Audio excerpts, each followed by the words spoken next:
Soal nomor 1. Sistem apa yang digunakan dalam pemilu untuk memilih para anggota Dewan Perwakilan Daerah? Jawabannya adalah distrik berwakil banyak. Soal nomor 2. Siapa yang menetapkan daftar pemilih tetap? Jawabannya adalah KPU Kabupaten Kota. Soal nomor 3. Peraturan apa yang digunakan untuk mengatur penundaan pemilu kepala daerah? Jawabannya adalah PP nomor 6 tahun 2005. Soal nomor 4. Berapa banyak pengawas pemilu yang berada di tingkat kelurahan atau desa menurut Undang-Undang Pemilu? Jawabannya adalah 1 orang. Soal nomor 5. Kepanjangan dari PPS adalah? Jawabannya adalah Panitia Pemungutan Suara. Soal nomor 6. Penyelenggaraan pemilu di tingkat kelurahan desa dilakukan oleh? Jawabannya adalah PPS. Soal nomor 7. PPS berkedudukan di mana? Jawabannya adalah kelurahan desa.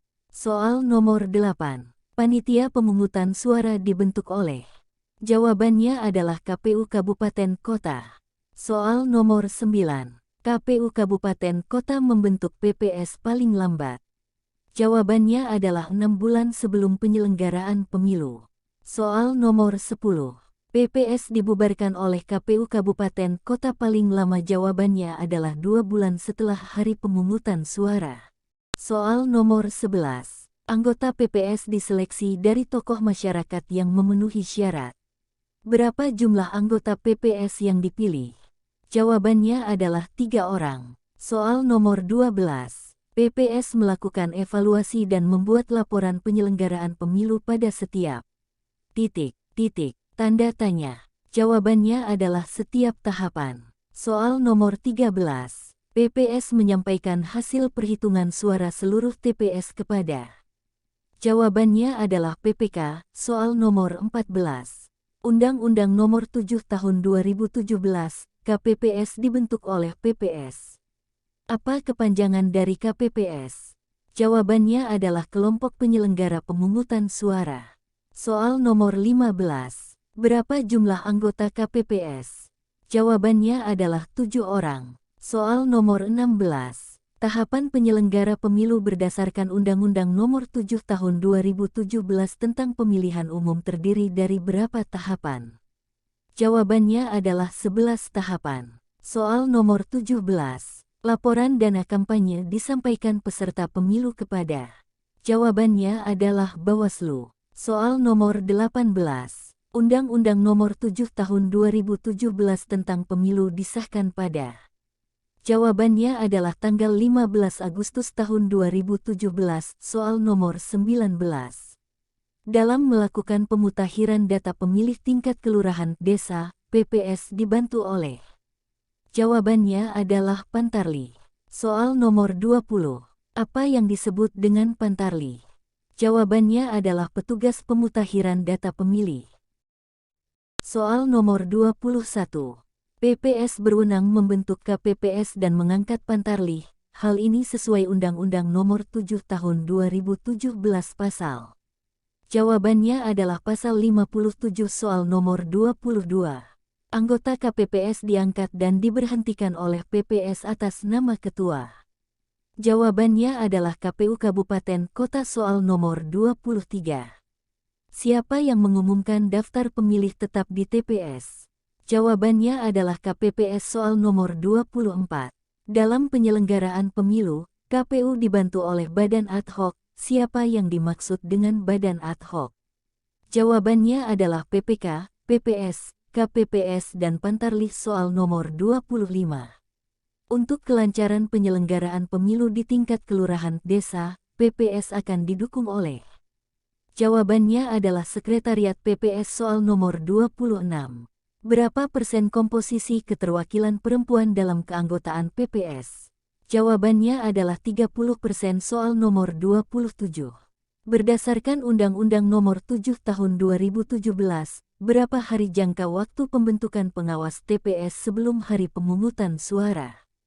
Jawabannya adalah 14 hari. Soal nomor 28. Tahapan penyelenggaraan pemilu dimulai paling lambat? Tanda tanya. Jawabannya adalah 20 bulan sebelum hari pemungutan suara. Soal nomor 29. Kapan hari pemungutan suara untuk pemilihan umum tahun 2024? Jawabannya adalah tanggal 14 Februari tahun 2024. Soal nomor 30.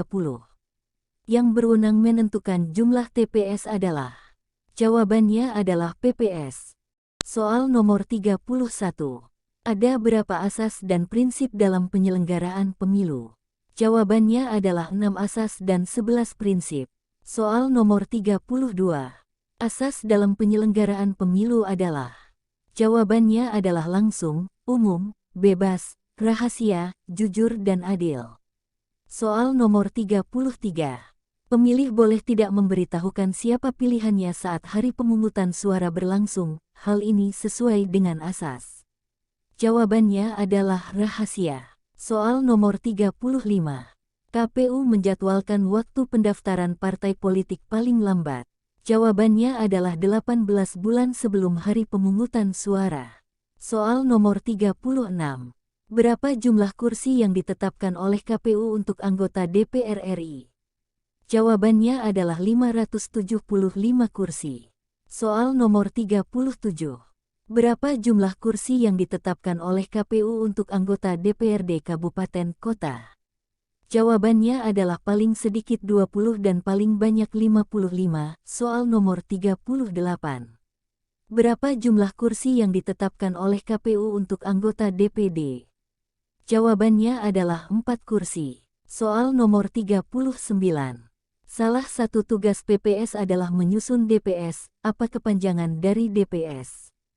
Jawabannya adalah daftar pemilih sementara. Soal nomor 40. Berapa hari waktu untuk mendapatkan tanggapan dan masukan masyarakat mengenai daftar pemilih sementara DPS setelah diumumkan oleh PPS? Jawabannya adalah 14 hari. Soal nomor 41, berapakah jumlah partai politik peserta pemilu 2024? Jawabannya adalah 18 partai politik nasional dan 6 partai lokal Aceh. Soal nomor 43, sebutkan perlengkapan pemungutan suara sebagaimana dimaksud dalam pasal 2 ayat 2 huruf A, PKPU nomor 9 tahun 2017. Jawabannya adalah kotak suara, surat suara, tinta, bilik pemungutan suara, segel, alat untuk memberi tanda pilihan dan TPS. Soal nomor 44, syarat untuk menjadi pemilih dalam pemilu adalah. Jawabannya adalah warga negara Indonesia yang pada hari pemungutan suara sudah genap berumur 17 tahun atau lebih, sudah kawin, atau sudah pernah kawin. Soal nomor 45. Apakah arti dari sistem proporsional terbuka? Jawabannya adalah sistem proporsional terbuka adalah sistem perwakilan proporsional yang memungkinkan pemilih untuk turut serta dalam proses penentuan urutan calon partai yang akan dipilih. Soal nomor 46. Apakah kepanjangan dari DKPP? Jawabannya adalah DKPP adalah singkatan dari Dewan Kehormatan Penyelenggara Pemilu. Soal nomor 47. Apakah tugas dari DKPP? Jawabannya adalah DKPP adalah lembaga yang bertugas menangani pelanggaran kode etik penyelenggara pemilu. Soal nomor 48. Bawaslu terdiri atas. Jawabannya adalah Bawaslu, Bawaslu Provinsi, Bawaslu Kabupaten Kota, Panwaslu Kecamatan, Panwaslu Kelurahan Desa, Panwaslu LN dan pengawas TPS. Soal nomor 49. Ada berapakah penyelenggara pemilu? Jawabannya adalah penyelenggara pemilu ada 3 yaitu KPU, Bawaslu dan DKPP. Soal nomor 50. Salah satu asas pemilu adalah adil. Apa artinya? Jawabannya adalah adil artinya perlakuan yang sama terhadap peserta pemilu dan pemilih, tanpa ada pengistimewaan ataupun diskriminasi terhadap peserta atau pemilih tertentu.